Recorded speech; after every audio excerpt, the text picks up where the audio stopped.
Let's try this again, everyone. Thank you for joining us. We're having a lot of technical difficulties, and this is the first time I've used this particular software for webinars. So bear with us a little bit while we try to balance everything out, and hopefully you'll get some awesome information that you can apply to your Amazon or e-commerce business.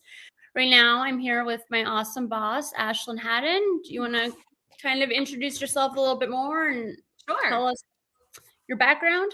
Yeah. So Ashlin Hadden, owner of Ashlin Hadden Insurance. I'm located in the great state of Indiana, which don't know if you can tell right now is in the middle of a tornado watch. So it's been great here in Indiana. I own an insurance agency who focuses on e-commerce insurance. We do everything from general liability, product liability, workers' comp, commercial auto, cargo insurance, even your auto, home, and life insurance. So we are your one-stop shop for insurance. We live, breathe, eat all e-com insurance, Amazon, eBay, Wayfair, Jet, Walmart, every platform that you're selling on. So we're very knowledgeable in this space and are here to help protect your assets. A lot of assets. Big assets. Your big assets. Now that you did your sales pitch, which is beautiful, why don't you tell us a little bit about your background and how you got into this field? Yeah. So I got into insurance kind of on accident.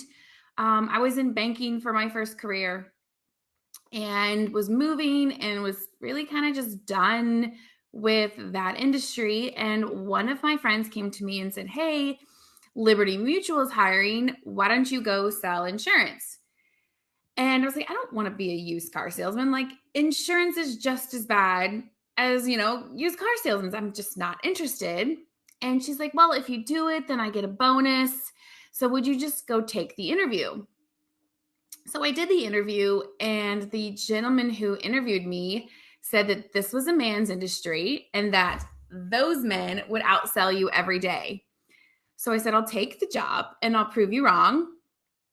I was the rookie of the year, top rep in the state, like third in the entire company. Really enjoyed helping teaching people about insurance and what their risks are and really what the policies did to protect them or didn't do to protect them.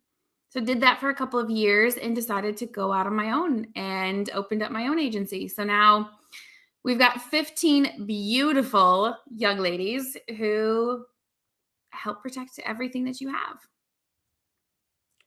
Awesome. So my next question was for you to go kind of more in depth about your services. Obviously, you kind of gave us the overall picture of all the different insurance types, but how did you specifically get into e-com, and what is your passion with regard to Yeah. businesses and online sellers?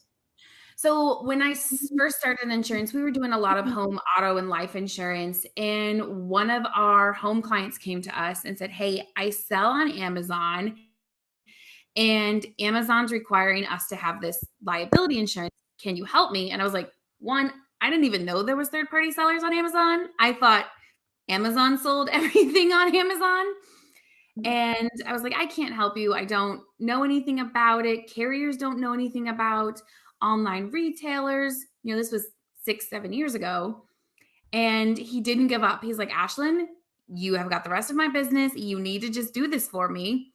And I kept really trying to just put him away, like, go away. I can't help you. And he wouldn't let me.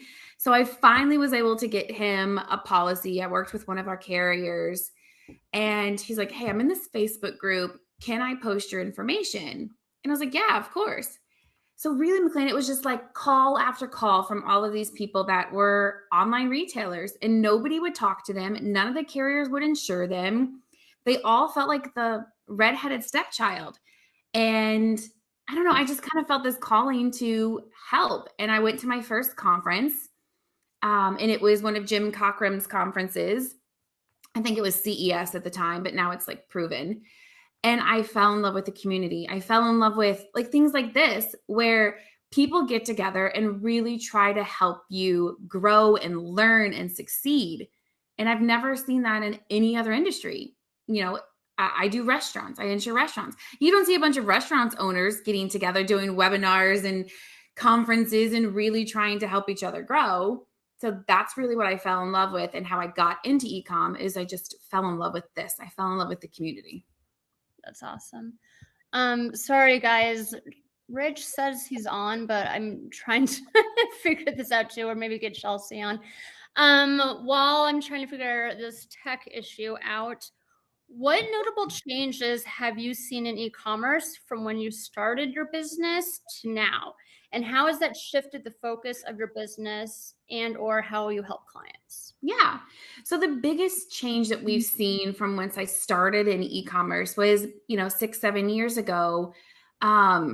These platforms that you're selling on really didn't require anything. So for example, Amazon said, hey, you are required to have general liability and product liability, but they weren't really policing it. They just said, hey, you need to have it. Then as the years go by, Amazon's starting to get more strict. Bed Bath & Beyond are getting more strict. Walmart's getting more strict. So the biggest changes that we've seen is that all of the legislation is saying, hey, this is not Amazon's issue. This is you as a third-party seller bringing products onto the platform. And so Amazon's really, most of the platforms are really pushing back on the third-party sellers. They want you to be responsible for the products that you're putting on the platform. They want you to make sure you're doing the testing, that you have good products, that the products that you are selling aren't going to harm someone else. So really the big changes are the platforms are cracking down.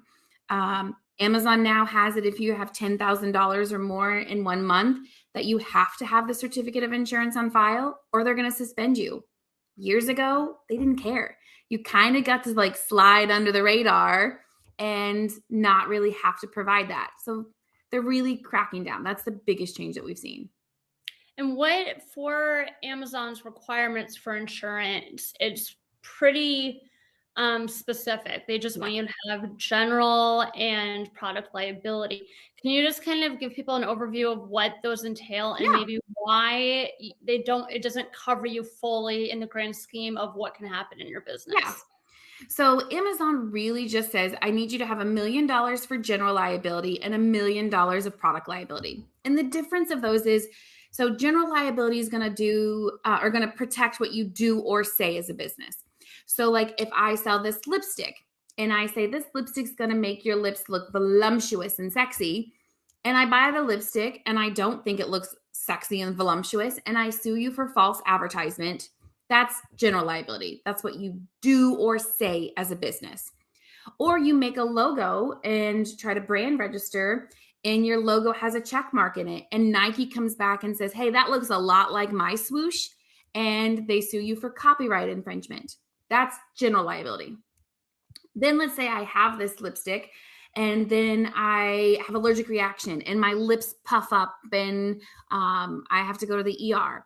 That's product liability. That's what your products do to harm someone else. And Amazon just says, hey, I need both of those, general liability and product liability.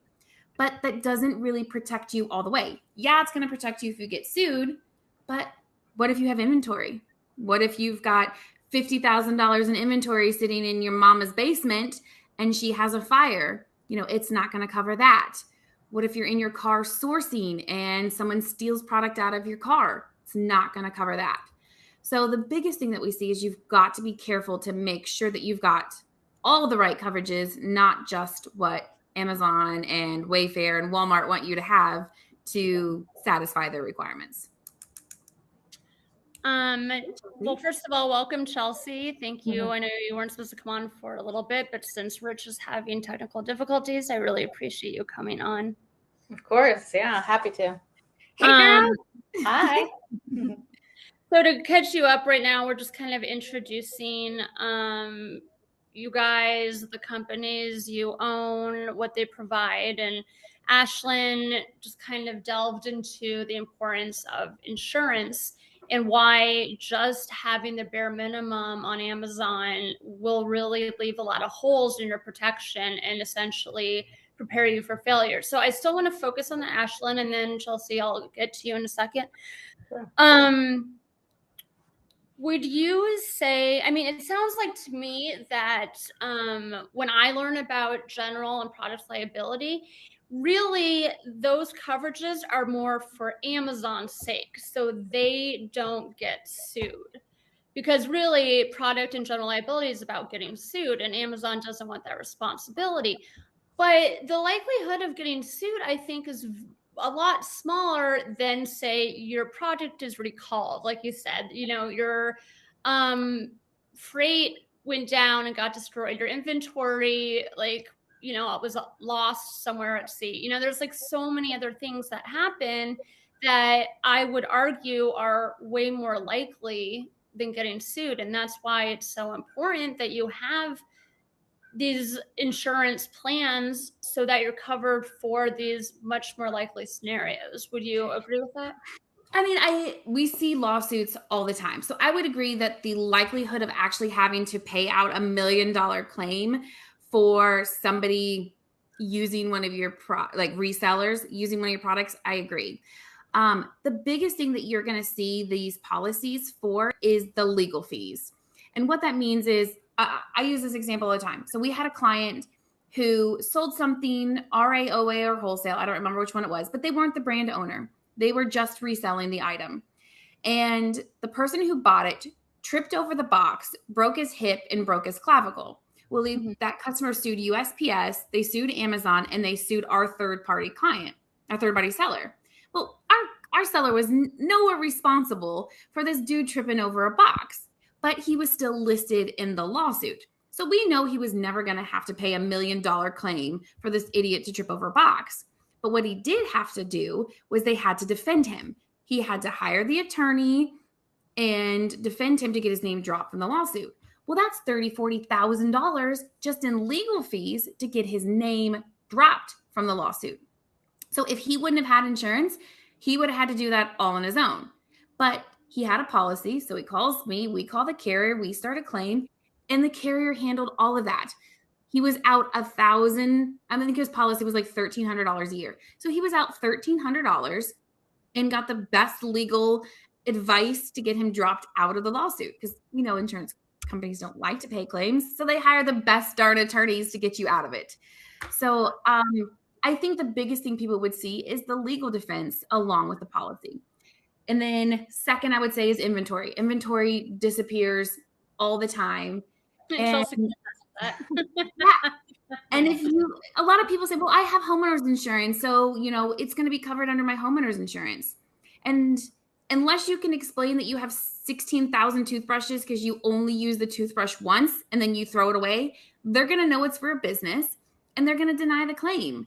So I think if I had to rank it, I would do your general liability and product liability for sure, because that's what you've got to have to sell on the platforms. Then I would do inventory. And then if you're shipping from overseas, cargo insurance for sure. And then, commercial auto is up there and workers' comp. So, those would be my top 5. If you have a business, those are the 5 things that you definitely should have. And I think one of the stereotypes people get about insurance agents or brokers is that we're beautiful. They really, really try to push all these products on you, right? Like the craziest chances of anything happening, they're like, oh, you need insurance for this, you need insurance for that. And I know from, working with you, you're definitely not like that. How do you assess a situation? Like if someone came to you, what are the measurements you use to decide what kind of insurances they need? And how does that define, say, how much their premiums are? Yeah, that's a really great question. So we've been for a long time now. We have over 14,000 e-commerce clients. So we've done this a lot. We really just streamline the application process. We know the questions to ask to see how you're sourcing, where you're sourcing, what your risks are. So we ask those questions, and then we'll build you a policy packet and present that to you. If you say, Ashlin, I don't want commercial auto and I don't want workers' comp, that's cool. We don't pressure you on that stuff, but we try to send you a comprehensive package that would cover all of your risks. And then we're a brokerage firm. So we have 50 some companies we know which carriers like which products. So we do send you, the most competitive in your category. So if you're selling supplements, we know what carrier is best rated for supplements. If you're just reselling, we know which carrier is best for that. So we really just look at what you're doing and then build the package around that. And then price. I hate that question because it depends. Yeah. Right? It depends on what you're selling, where you're sourcing from, how much you're selling. Insurance is all about risk, more premium. So if I'm selling, a toothbrush, that's going to be cheaper than if I'm selling a fidget spinner with knives on the end of it. If I'm selling $100 a year in product, that's going to be cheaper than if I'm selling $100,000 a year in product. So again, I hate to say it depends, but it depends. Most RAOA wholesalers end up in the $500-ish a year mark. Now, if you're private labeling, that could be different. But it's not as bad as you think. To hire an attorney is what, $600 an hour here in Indiana? I couldn't imagine what it's like in New York or anything like that. So your policy could be the cost of 1 hour of an attorney. Yeah. And Chelsea, again, I'll bring you in after this question so we can, learn about you and discuss more topics around this. But just because we brought up price, I know that, and we don't want to name names or anything like that, but a lot of people try to go for whatever the cheapest policies are, right? Thinking that they won't need it. In fact, I think in the past, people criticize that some of your policies are higher. Tell us what happened or what will be happening to insurance providers that have very low premiums. Yeah. So, again, insurance is about risk. Everybody pays in their premiums, and then they take that pool, and that's what pays the claims. So in the past, there's carriers that have come in and offered coverage for $300 a year. So, we did hear there for a little while, well, your policies are $500 a year. This other company is $300 a year. So we're just going to go with that company. Well, fast forward 3 years, well, that company is going out of business. They didn't charge enough money to pay out claims. So my whole thing is, you got to go with a broker, one that knows what you're doing, how you're sourcing, and where to go, and then a carrier that's known and established in the industry. This carrier is going to go off the platform and go out of business and get out of this, not out of business, but out of this industry. And there's going to be another one, I'm sure, that comes right back up behind them and say, hey, we're going to do pay as you go, or we're going to do $20 a month or something else. So there's always going to be somebody else coming in saying, hey, we'll do it for less. Sometimes you get what you pay for. And the biggest thing with us is, you're going to go to that carrier that they don't know you. They don't really know what you're doing and how you're sourcing, what the industry standards are, what's going on in the industry. Where my brokerage firm, I've been at 62 conferences in 5 years. I've gone to China sourcing with clients. We are in the know. We know what's going on, and we know how to protect you the right way. And when there's stuff coming down the line, we're reaching out to our customers saying, hey, did you know that the certificate of insurance has to have this listed on it? And when that happened last year, we did new certificates, emailed everybody their certificates before anybody even knew that it was coming down the line. These other companies that are just, $20 a month, they're not going to do that stuff. So sometimes you get what you pay for. Be careful. Chelsea, I miss your face so much. It's so nice to see you on camera. Me too. Last I saw you, we were dancing in Las Vegas. Yeah. That sounds right. That's right. Well, it's good to see you, and I appreciate you coming on. Why don't you introduce yourself, your company, give us a little bit of background on you, and just what services you provide. Sure. Chelsea Cohen. I am the co-founder and CEO of So Stocked, which is an inventory management software for Amazon sellers, and started out in 2014 selling on Amazon. 2018 came around, I felt like I wasn't keeping enough of the money I was making. I felt like I was stocking out a lot. I had made a couple of bad inventory purchases. So I had a bunch of inventory that was costing me a lot in fees and storage fees, and went to look for a solution. That solution wasn't around. There were softwares out there, but they weren't the type of software that I expected. It wasn't doing what I wanted it to do, didn't make sense to me, and just went into the community, into the masterminds I was a part of, and asked them what they were using, and kept getting the answer back, we've tried everything, nothing works right, we're back to spreadsheets. And as an entrepreneur, obviously, when you see, a gap in the market, I got the idea, I think that I could do this better than what's being done. And so I ended up meeting my business partner about 2 weeks after deciding to build a software. And he had built a software that I had already used in 2015 and already known about. And so we just went into business together and launched in 2019 2019. And we've been serving the community with inventory management software, as well as I do a lot of education, a lot of training on how to manage inventory for e-commerce. And recently you guys just partnered with Carbon 6, right? Yeah. So SoStock was acquired by Carbon 6 in June of last year. So we're now part of the Carbon 6 family, and we're that inventory piece, the operations piece of their software.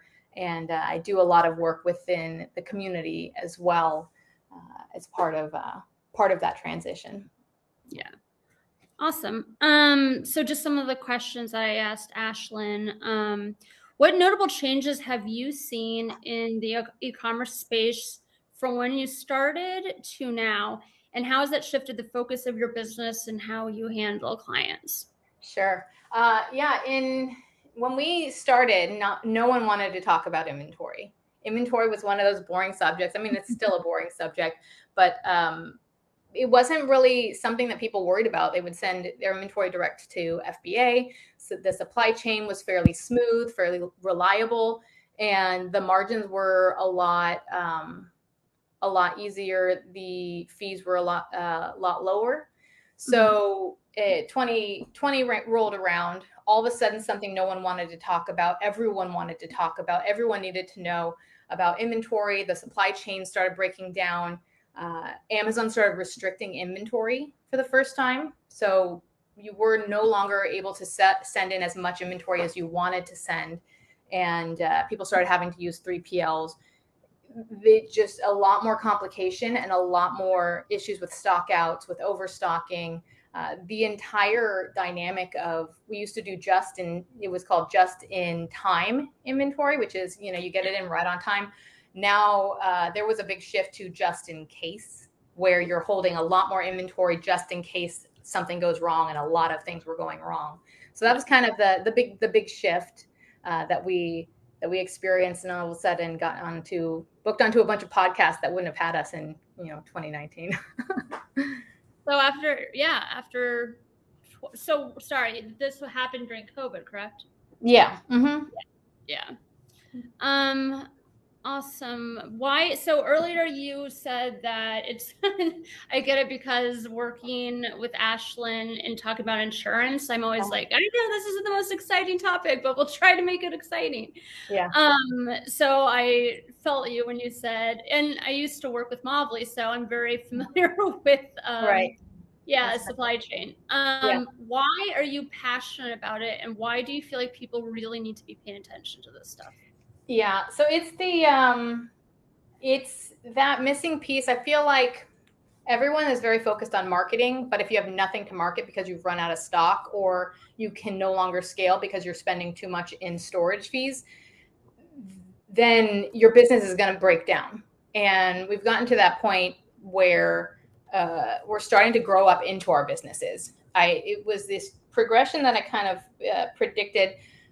Very heavy focus on marketing, And then the next step is inventory, and people have a real big focus on inventory. That's been for the past couple of years. Now we're moving into profit and cash flow, and really getting lean in terms of, you know, recovering those margins because of all of the fees that are stacking up. And inventory is that thing that connects both of those, the marketing and the profit. And it very much impacts your profit. And so that's why I'm very passionate about teaching on it and getting systems in place for sellers, because there's a ton of talk about scale. How do we scale? How do we scale? How do we make money? How do we sell our business? How do we, you know, make profit? And you don't do any of that if you don't have a really solid operations on the inventory side. So the theme today is how you may be losing money. Mm-hmm. Why don't you explain exactly how that happens with relation to inventory? Mm-hmm. Yeah, so stock outs is an obvious one. If you don't have inventory to sell, you're losing revenue every single day that you're out of stock. And then you have to... Sorry to interrupt you, but it also, like if we're talking Amazon, it really impacts your listing ranking, right? Yeah. Mm-hmm. Yeah. So it's like a domino effect. Yeah, like you have to, you know, there's the re-ranking costs, and once in a blue moon, a product just can't recover from a stock out. It's not something that anyone, even the smartest guys in the room, haven't been able to figure out what it is that triggers that. But every now and then, you know, you might have a product that's selling really well, and you buy a bunch of inventory to get back in stock, and it just doesn't fly. And so you have a bunch of inventory. Now you're paying all these storage fees on inventory that is not selling. So there's this kind of, you know, threading the needle when it comes to inventory. You don't want to stock out, but you don't want to overstock, because that gets really expensive. And Amazon increased their fees significantly. They changed the entire structure of storage fees this year. And it's very, very costly, and it's very costly to remove that inventory as well. They've almost doubled their removal fees. So they're just very, very intolerant right now of bad inventory management. Yeah. So how does SoStock prevent this stuff from happening, or essentially maximize your profits via not being in stock out and other means? Mm-hmm. Sure. Yeah. It all comes down to having best practices in place. You know, you can have a software and it only does so much. So we do a lot of education on the reports that you should be sending to your marketing team, how your marketing team should be using those reports, how the inventory team, you know, it historically has been taking a reactive approach, and how can the inventory team now take a proactive approach to their inventory?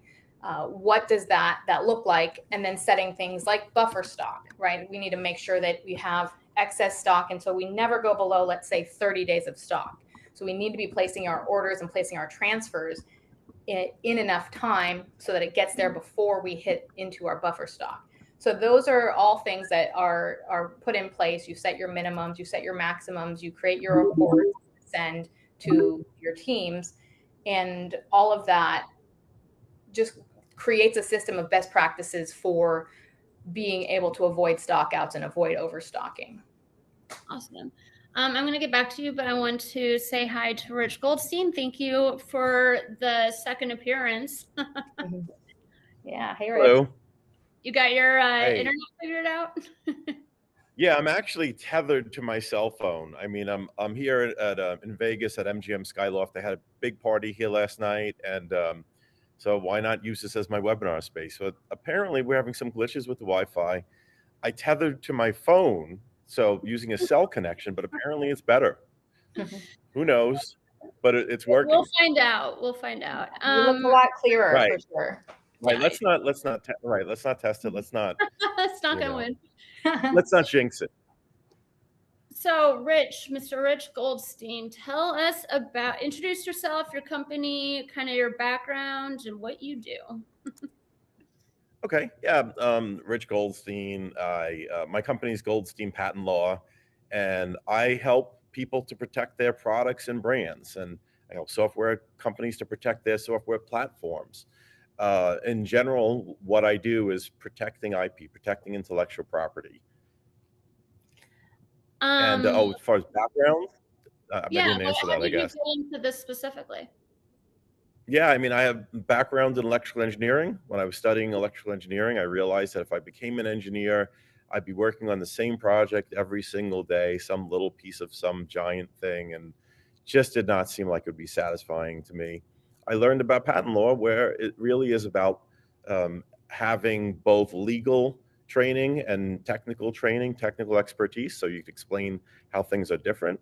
And it's been great. It's been a great career. I will say, as long as I've been in the e-com space, as you guys know, I've worked for a lot of different companies, all related to Amazon.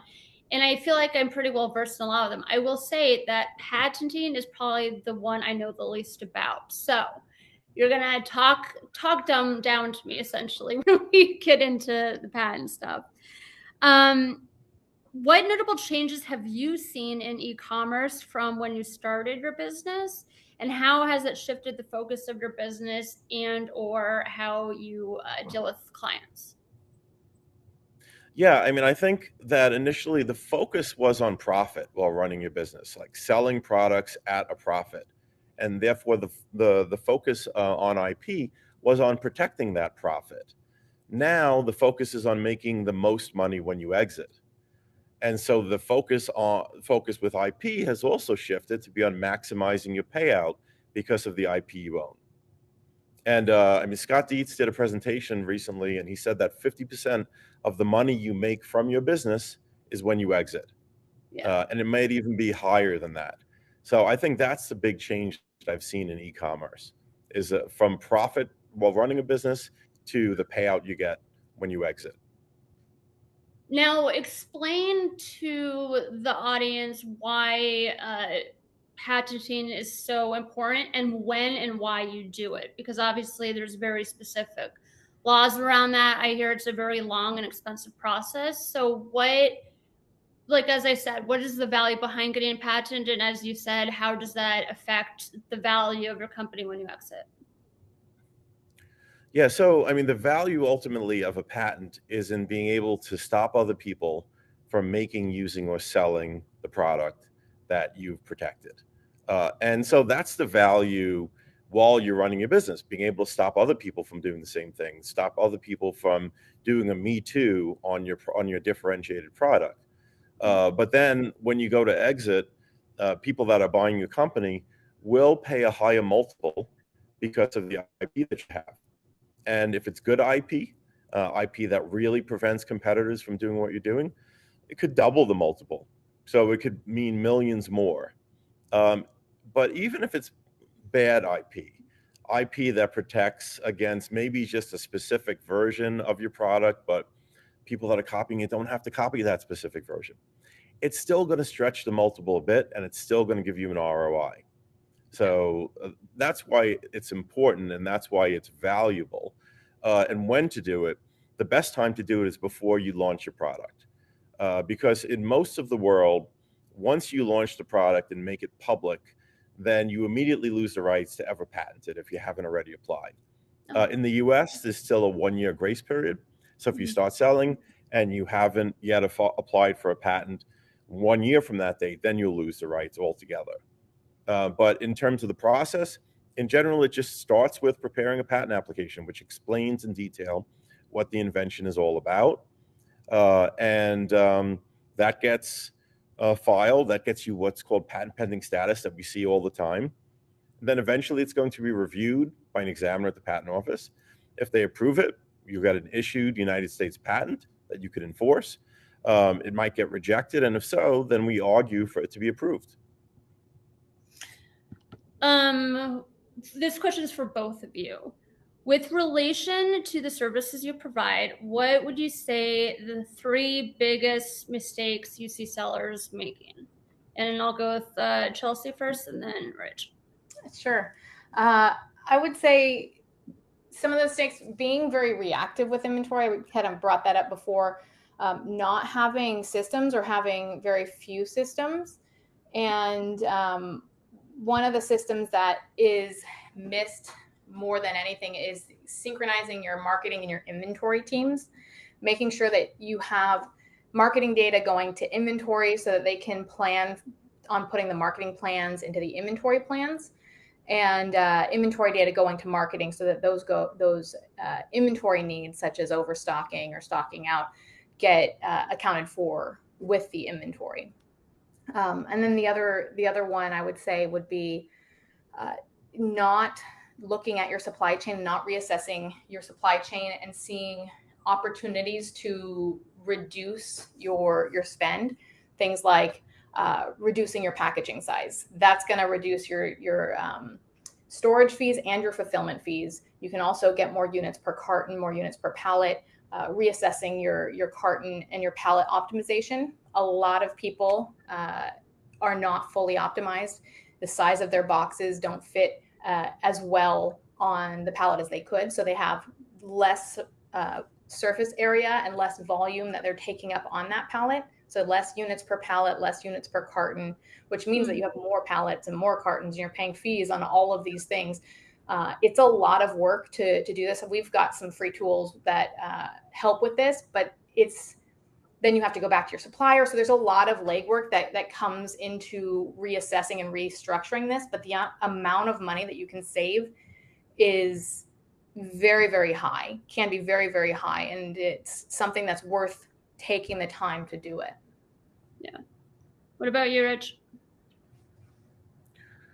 Well, I think the number one mistake that sellers make is not doing their trademarks. Trademarks are no-brainer. You need to file your trademark. You can build a business that's potentially sellable for $10 million, and then the person who's going to acquire it walks away from the deal because you never got your trademark that you could have spent $2,000 getting. Now, just to interrupt you real fast, explain the difference between a trademark and a patent. Absolutely. So patents protect products, what makes a product different, or software. And like it protects functionality, it protects design. Trademark is for branding. It's for the name of the product, the logo of the product. It's kind of like the way in which people look at a product and say, oh, that's a Nike sneaker. Those elements of branding are what trademarks are for. And trademarks follow a similar process as patents. It gets filed, gets reviewed, and it gets approved. But trademarks cost a lot less than patents. And so it really is a no-brainer to do your trademarks for any brand that you are selling. Awesome. So that's one. Another really common mistake is, assuming that you could just change a little to get around the patent. You need to understand what it is that the patent stands for, what it is that the patent is protecting before you know what is the thing that you might be able to change to get around the patent. So people often get into trouble just thinking, well, I changed it a little bit. It's a little bit wider and it doesn't have this part. Well, maybe that's not what the patent's for. So that's a major mistake that people make. And lastly, I would say is just, not learning about IP, and then kind of making poor decisions because they don't understand IP. Investing a few hours into learning about IP may be the highest leverage thing that you can do in your business, and you'll know how to handle situations way better. I fully agree. I will share the first product that we launched, which was our best seller. We made millions of dollars off of it. There is a patent in Europe, but not in the US. So we were able to capitalize on that and leverage that because the patent only existed overseas. And so we weren't able to sell it in Europe, but we were able to make a lot of money in the US. Wow. Awesome. That's awesome. Rich, I'm going to have you stay on. Chelsea, I have to let you go to get Lee in here. Sure. Thank you so much for joining us. I really, really appreciate you, and I miss you. Thanks, guys. See you soon. Bye. Bye. All right, Lee, I'm bringing you on, buddy.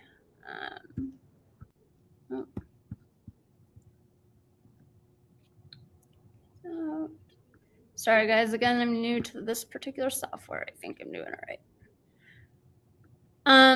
While we're waiting for Lee to come on, Rich, obviously you can't name names or anything, but can you give an example of a situation, like a real life situation where, either patenting went wrong or trademarks went wrong, and it really messed up the whole process in the company? Yeah, I can give you a situation, and actually I can name names in this case too. So a client of mine was recently on Shark Tank. The company's called Chubby Buttons, and what they make is a device that you kind of could put on as an armband. It's a bunch of buttons that's like a play, pause, the type of controls that you would want for your cell phone when you're playing music or answering phone calls, but you can use it while you're wearing a glove. So that was the idea, fat buttons, chubby buttons. So they applied for Shark Tank a few years ago, and there was a question that was asked of them, which is, have you ever received a cease and desist letter? And apparently they had. So they couldn't get even to the next round on Shark Tank because of that. And they came to me and said, are we really infringing this patent? What do you think? And we discussed all of that, and we also discussed the possibility of acquiring the patent, and it was actually a portfolio of patents. So that's what we did. We pivoted. We acquired the portfolio of patents. We made a good deal considering what they were buying, and so we were able to use those patents to actually shut down some of their competitors. And also, they got approved for Shark Tank, and they were filmed, and getting filmed for Shark Tank isn't the same as getting aired because they don't pick many of the people that they even film segments with. But they got approved to be aired too, and their segment aired just recently, a few weeks ago. So that was an unusual situation, and it really came about because we looked at what the patents were for. We realized, okay, these are important patents. We acquired them, and we were able to use them to stop competitors, and they were able to get fulfill their dream of getting on Shark Tank. Awesome. Rich, stay right there. I'm gonna bring in Lee Loree. How are you? Thank you for joining. I'm doing great. Were you hanging out in the audience for a while? I was, and I just wanted to make sure I wasn't doing something wrong. And hey, Rich, on your comment there about the IP, I actually one of the first things that I invented. I own a number of patents over the years. I ended up getting a patent for a really early wearable device. Invented a product called Sleep Tracker that I ended up selling to a company out in Silicon Valley. And the only reason they bought it was because of the trademarks. We were able to secure some patents, but the patents were fairly narrow in scope, and so they ended up being moderately interesting to the acquirer. But the trademarks that we'd protected, we owned a whole bunch of different terms around the term Sleep Tracker. And so we get into the nuances of trademarking and obviousness and descriptive and things of that nature, but it hadn't been disputed for over a decade while we had been using it. And so the statute of limitations had passed. And so we had an amazing trademark portfolio that we were able to exit to a company out on the West Coast. And was the business profitable at the time that you sold it? Yeah. Okay, awesome. Yeah, and a lot of times that's what IP does, is it leverages the profitability. I mean, a big lesson is that patents and trademarks aren't typically worth much in a vacuum. But if it's attached to a profitable company, then it does, it does increase the value of what you get when you exit. So thanks for telling me that story, Lee. I appreciate that. Yeah, no, for sure. The trademarks, and it's ironic because the patent stuff that we spent all this time and money on ended up not being as successful, or didn't end up adding the value that the trademarks did that were relatively easy to do. So to your point earlier about how the trademarks are easy and they're absolutely necessary, like I'm a living, breathing example of how they absolutely paid out for the work we had done on them. Awesome. And I guess this is a kind of obvious comment, but with everything moving online as opposed to like mom and pop shops and brick and mortars, because one product can be seen by the whole world at once, the need for patents and trademarks must be exponentially high.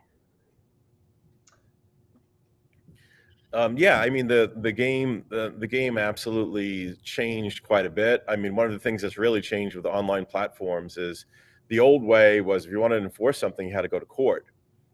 These days, platforms like Amazon have procedures for enforcing your IP that don't involve spending hundreds of thousands or even millions of dollars. So I think that's one of the major things that shifted in the favor of IP owners. Awesome. Lee, why don't you introduce yourself? Tell us a little about you, your background, and Seller Investigators. Sure. So I'm one of the founders of Seller Investigators. We're a refund recovery company on Amazon.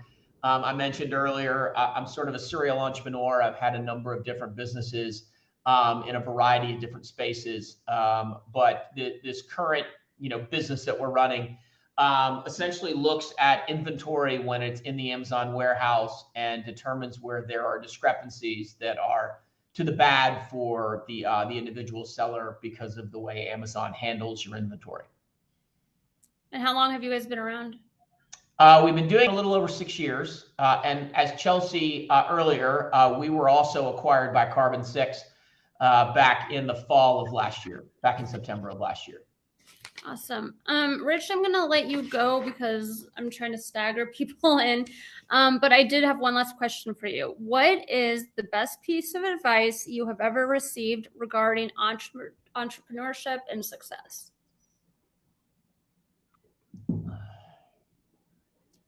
Putting you on the spot. You're on mute. We lost your voice. Yeah, we can't hear you. Sign language. Let's do charades. Okay. Yeah. Oh. Well, I was able to convey, just wait one moment while I unmuted. I've got a window washer up here on the 29th floor, kind of right outside the window here. And it was just, I muted. But the irony is I've been in this suite, by the way. Yeah. Rich, do you own that suite or do you just use it a lot? I am lucky enough to get it. It's called Barbara Streisand Suite. I'm lucky enough to get this to throw parties from time to time. I say from time to time. I actually did one 2 weeks ago, and then now here today. It feels like I'm always here. Yeah, I mean, I was there at Prosper just a couple weeks ago. Yeah, and I know, and people have been asking me like, "Hey, do you live in Vegas?" No, I live in New Jersey. It just seems like I'm here all the time. But I'm sorry for the diversion here. So, best piece of advice you've ever received, I'd say is, sell one unit of your product. Just figure out how to sell one, and then look at how you sold it, who they are, what they bought, in general, what worked about that one sale, and then do it over and over and over again. So, as opposed to a lot of times people try to like build a team and figure things out, and like it's just sell one, and then who is that person you sold it to, and then where do you find more people like that? I think that's the best advice. Yeah, I remember one of the things that really resonated with me when I was working as the marketing department for another company. Everyone was really into, before they sold their product, they were all about trying to figure out their avatar. Like, what's their target audience? Who's their avatar? And I have found with so many people that shifts once you actually start selling, like you said. It's not always the same person that you want it to be or that you intended for it to be. And you need to be open to the fact that you might have a completely different audience than you originally anticipated. Yeah, like I have a friend of mine who sells it's called Dugout Mugs. They sell like it's a baseball bat that's hollowed out to make a beer mug. And do like 30 million in sales or something like that. And like one of the most surprising things to them is they thought that their target market was the male sports fans, but it turned out that their target market was the wives. Yeah. Yeah. You really don't know. Awesome. Well, thank you so much for coming on, Rich. I really appreciate it. You enjoy your time in Vegas. Yeah. Thank you so much. You're welcome. Good seeing you, Rich. Okay. You too. All right. And the finalists, I don't know if were you on from the beginning? I have been on since about, what time is it now? I little like right around 1 o'clock, maybe. Okay. We're like, and I explained this already from the beginning, but this is all new technology. Usually I use different webinar things. So I'm trying to like balance because you can only have 2 people in the room at once. And so anyway, thank you for being part of the practice. Of course, no problem. Listen, like being an entrepreneur is learning on the fly. And, that wasn't going to be my piece of advice, but it certainly is a good one. You need to learn how to sort of manage things that aren't perfect. Yeah. As an entrepreneur, you go to war with the army you have, not the one you want. And you just got to keep doing what you're doing until it works. So you started off with your introduction, but I'd love for you to just go a little bit more deep into how your company operates. And as the topic of the series, why you could be losing a lot of money and how to recover that. Yeah. So, I mean, essentially what happens is when you sell on Amazon in the FBA platform, and everybody listening to this who's on FBA knows this, but it's consignment. And when you're selling on consignment, inevitably there are errors that happen around that relationship. We have the biggest Amazon seller on the entire platform. It's over $1 billion that's on our platform. And even they, at $1 billion, doesn't even make up 1% of the FBA platform for Amazon. So no matter how gigantic you are still very small in comparison to Amazon's overall FBA business.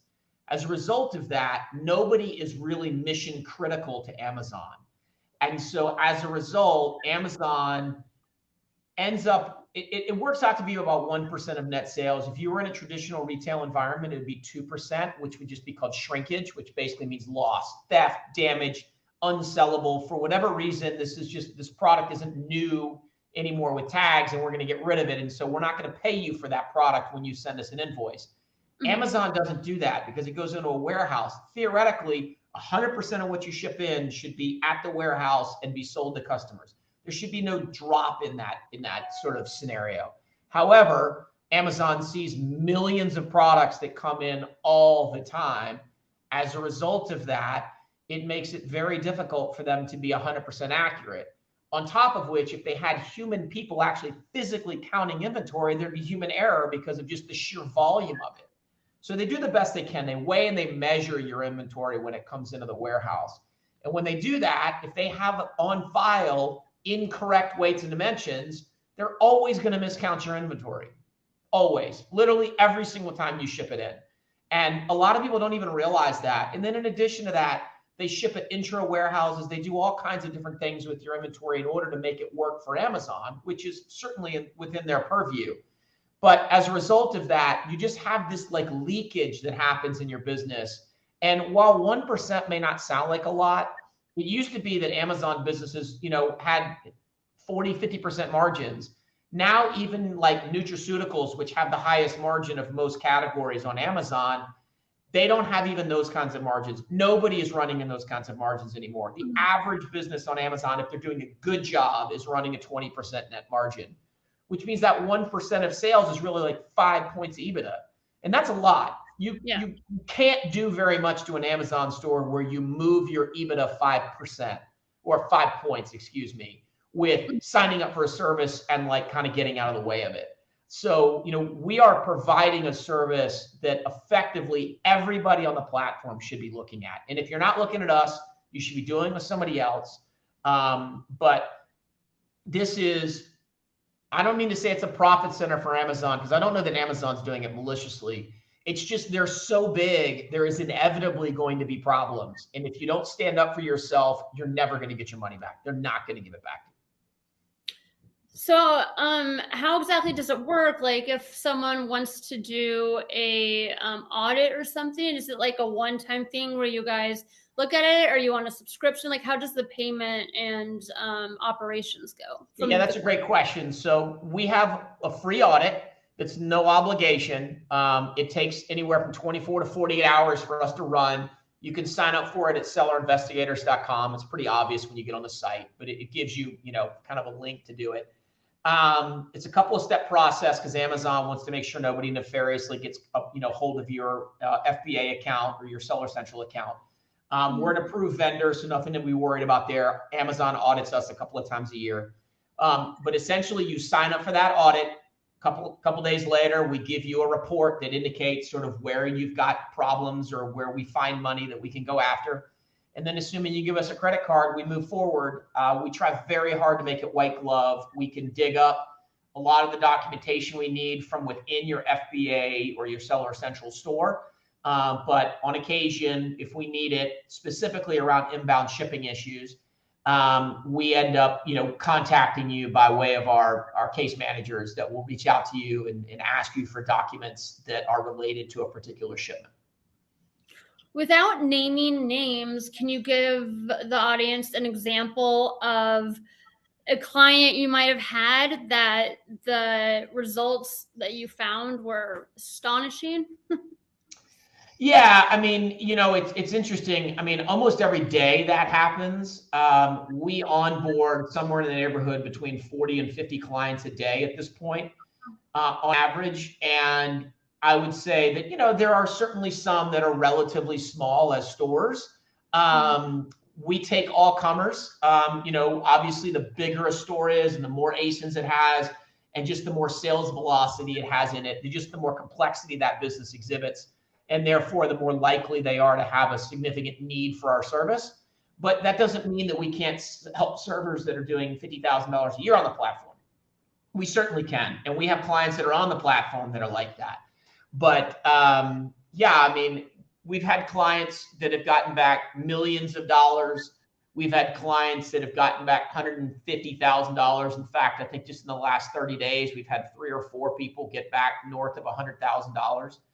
And that's a lot of money. I mean, I don't care how big your store is, getting a $100,000 check for not doing anything is a pretty remarkable day for most businesses. Yeah, that's incredible, actually. With relation to, and actually the question I'd asked the others was with relation to your services, what are the 3 biggest mistakes you see people making? But it doesn't even specifically have to do with recalling inventory and stuff. But what are the 3 biggest mistakes you think sellers make? Specifically within our space, I don't want to, I don't want to speak out of tune about talking about so stocked or legal or anything like that. But specifically around our business, I would say, and this is in no particular order. Number one, either you're ignorant to this, that it exists, or you think it sounds like it's too good to be true. And, your mom always told you as a kid, like, anything that sounds too good to be true is probably a scam. Yeah. And the idea that you're going to sign up for my service and I'm going to get you back tens of thousands of dollars, for some people, that seems fishy. And I understand that, but it's not. We are Amazon approved. We've never had a letter. We've never had a problem. We have thousands of people on our platform. Like this is in fact exactly what we say it is. So number one, I would say it's being ignorant or being scared of it being something that, could be detrimental to your business. This is something clearly indicated on your Seller Central agreement that you have the ability to have a third party do this. And we know the lanes, we know where to stay, we know what to do and what not to do. We're not going to put your store in a problem. So number one, I would say, is just being aware of what's available. Number two would be that you think you can do it yourself. And we tend to see this more on the smaller side than the bigger side of stores. But the entrepreneur who is running the ship thinks that nobody can do it as good as they can. And that's a huge problem, not just in our space, but in a more general term. As an entrepreneur, if you ever intend to really scale your business, you've got to get out of the way of working in it so that you can work on it. And so we talk about that a lot with clients. We try to get you back your money, but we're also really trying to buy you time so that you can work on things that really impact your business. I'm not going to grow your business. I'm going to grow your EBITDA, but I'm not going to physically grow your business. Chelsea back at SoStock can grow your business by you not being out of stock and things like that. That's not what we do. We clean up. We aren't forward facing. We're fixing problems that happened in the past. Yeah. So I would say thinking you can do it all yourself would be number two. And kind of to dovetail with that, I would say it's working with us or a competitor. I don't care if you're working with a service, believing that they are doing the best job possible. It is free to get an audit. I would encourage you, if you work with another service, to do an audit and stalking horse with us. Find out if we find more money. If we do, the rate you're paying is not what you're actually physically paying, because if we find 10 or 15% more money, or if someone did it for us, I'm not saying they don't, I'm not aware of it, but we on a regular basis are finding 10 to 15% more money than most companies in our space. That 10 or 15% essentially you're giving that money to Amazon the same way you would have to our competitor, except that instead of your competitor only getting a percentage, all of it's going to Amazon. And so your rate, and our rack rate is about 25% for people. We're running a special here today at 20% and the first 500 free, but the first 500 of refunds free. But if you have a competitor and they're charging, let's just say 18%, I don't know, I'm making up a number, but it could be 25, whatever you want it to be, but they're not getting back 10 or 15% of the money you're owed, that means that your rate is closer to 40% on the work they're doing. So it's really not a good deal. So being aware and testing and A/B testing against competitors to make sure you're getting the best deal is super important. So I would kind of lean that into number 2. And then quickly, number 3 is more specifically how you can fix something within your own business. On inbound shipments, we need documentation. That's a fact. Amazon requires it for every case we file. Sometimes we can grab it out of Seller Central. Sometimes we can create environments where the client can help us do it. Sometimes we need to request it from the client, what have you. But if you don't keep a depository somewhere on your system that you keep track of all your inbound shipping documents, bill of lading, invoices, PODs, whatever else, when I come to you and say, hey, I need this, and let's say that it's 6 months ago that the shipment went in, your carrier, FedEx, UPS, whomever you're using, traditionally they keep files for 90 days and then they purge it so that their systems aren't overloaded with all this data. And so if I come to you 6 months in from a shipment and you don't have the documentation, unfortunately, that's a case we can't file. And in our world, we can look back 9 months on missing inbound shipments or for problems on inbound shipments and 18 months on lost and damaged. So there is a pretty good look back period where if you don't have these systems in place, that look back period, you may not benefit as much as you potentially could. Yeah. I just noticed the time. We're actually going over. Before we leave, I want to ask you the same question I asked Rich, which is, what is the best piece of advice you've ever received regarding entrepreneurship and success? And how do you apply it to your business? Yeah, I mean, our business was a little bit unique in that it didn't take a lot of capital to get started. We built the software and then kind of grew the business as we needed it. Kind of like Rich was saying, sell one product and figure it out. That was very much of our mantra. But what I learned early on, and I mentioned earlier, I had a wearable device when Rich was on. What I learned from early in my entrepreneurial career was that someone told me, as an entrepreneur, it's really important to understand the difference between time risk and money risk. And if you're an entrepreneur, if you can find a partner to help carry some of that risk, you're not double dipping, because if you're investing your 401k plan in, this new idea you have and you're not working, if it doesn't work out, you've got a double whammy. You've lost your savings and you've lost the time where you were doing it. And I don't mean to be negative that you're not going to be successful, but if you can mitigate some of that risk by having an investor, for example, or having a partner, or having things that allow you to share some of that burden, being successful becomes less about, oh my God, if this doesn't work, this is the end of days, than, oh, this is a great opportunity. I think I've managed my risk appropriately and I'm going to do this for X amount of time. And if it works out, great. And if it doesn't, I'm going to pivot. That pivot gets really hard if you finance the business and you've got your all of your time in it. Absolutely. I agree. Great advice. Thank you, Lee, for coming on. I super, super appreciate it. I was wanting to do a Q&A session, but now that I can't have everyone on, I can't really do that. When I shut this off, the audience members will receive a flyer that says how to contact everyone, what a lot of discounts. Lee, what was the discount you offered again? Yeah, so our normal rate is 25% of what we're successful getting back. So your money, 100% of the money flows back into your account, and then we take 25% of it. Today, we're running a special for people listening here. We're going to do it for 20%, and we're going to offer you the first $500 in refunds are free. So if for whatever reason you have problems, if you want to sign up for the service and you want to run the audit, Feel free to email me. It's Lee at Seller Investigators with an S at the end, Lee at sellerinvestigators.com. And I'd be happy to help you. Or, McClain, you've got some information that you can share. Yeah, when this closes out, you guys will see a flyer with all the discount information, how to contact Lee, how to contact Chelsea and Rich.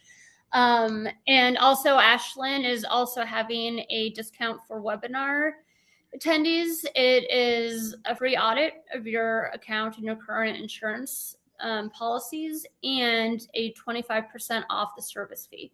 So again, after it closes out, you will see that. And I will also send everyone individually an email with this video and with that discount information. So I hope you all enjoyed yourself, and sorry again for the beginning. It's just technology.